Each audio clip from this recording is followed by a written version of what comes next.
Bueno, muy buenas tardes, queridas alumnas de la asignatura Introducción a la Antropología Teológica. Nos encontramos en la unidad cuarta y quisiéramos hacer una pequeña introducción para poder analizar el material que hemos colocado en la plataforma para el estudio y la reflexión de ustedes y para la presentación de los trabajos.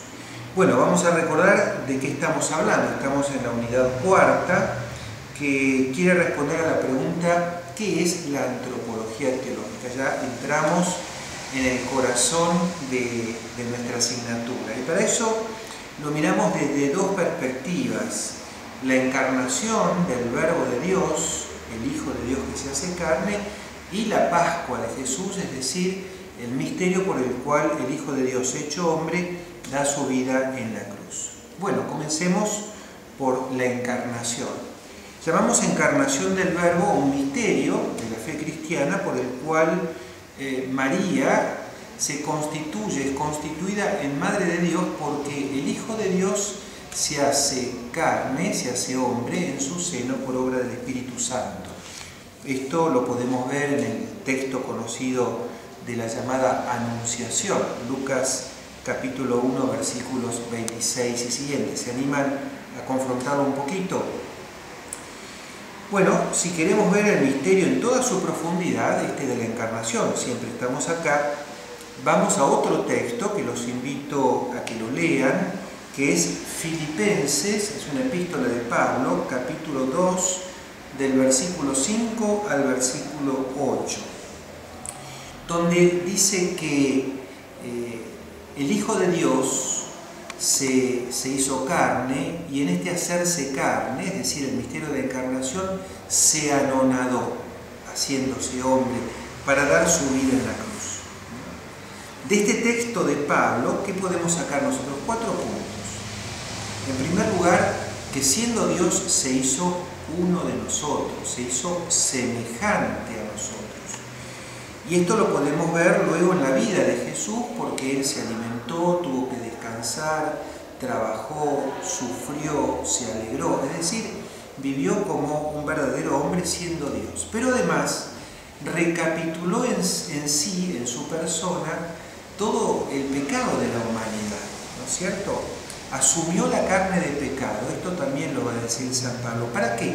Para llevar esa carne a la cruz. Él no pecó, es Dios, pero asumió mi carne de pecado para vencer el pecado que estaba en mi carne, ¿no? Y además, dice Pablo, en esta encarnación se manifiesta la excelencia de la persona del Verbo hecho hombre, porque siempre tuvo comunicación con su Padre, es decir, haciéndose hombre, sin embargo, no interrumpió su diálogo con el Padre Dios.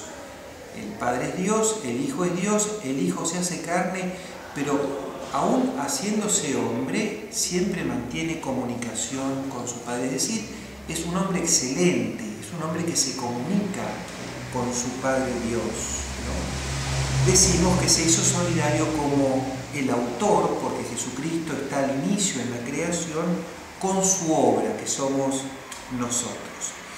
¿Y para qué? Bueno, nos dice el Catecismo de la Iglesia Católica en el número 1701, para dar su vida por nosotros y en ese sentido no solamente quitarnos el pecado que teníamos, sino además ennoblecernos con la gracia de Dios, es decir, hacernos hijos de Dios a nosotros, ¿no? Entonces, la fe cristiana va a ser la siguiente afirmación: que Jesucristo, por su encarnación, es verdadero Dios, nunca dejó de serlo, pero es también verdadero hombre, ¿no?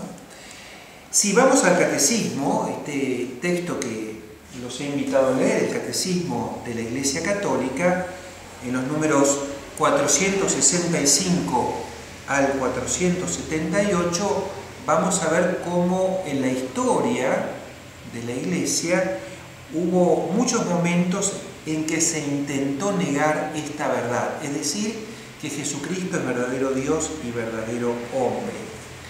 Entonces emergen los concilios, el concilio de Nicea, el concilio de Constantinopla, En fin, distintos concilios que van a ir diciéndonos que Jesucristo es verdadero Dios y es verdadero hombre.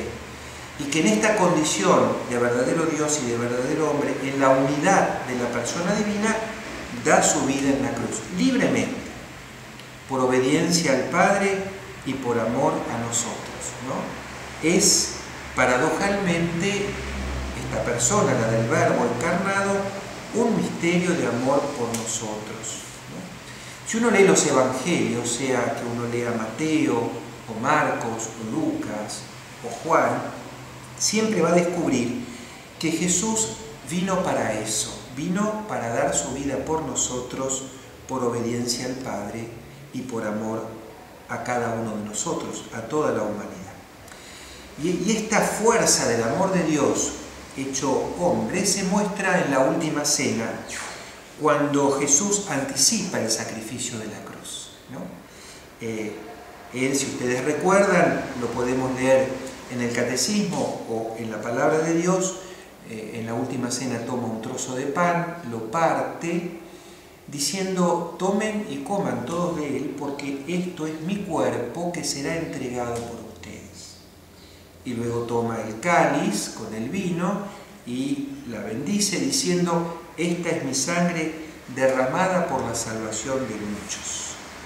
Anticipa en la Eucaristía lo que va a ser la Pascua de Jesús, es decir, su muerte, su pasión, su muerte y luego su resurrección. Efectivamente, al tercer día resucitó, ¿no? Eso también lo relatan los Evangelios. Yo las invito a que lo vean en el Catecismo, en esos números que les he indicado. Ahora el sepulcro está vacío.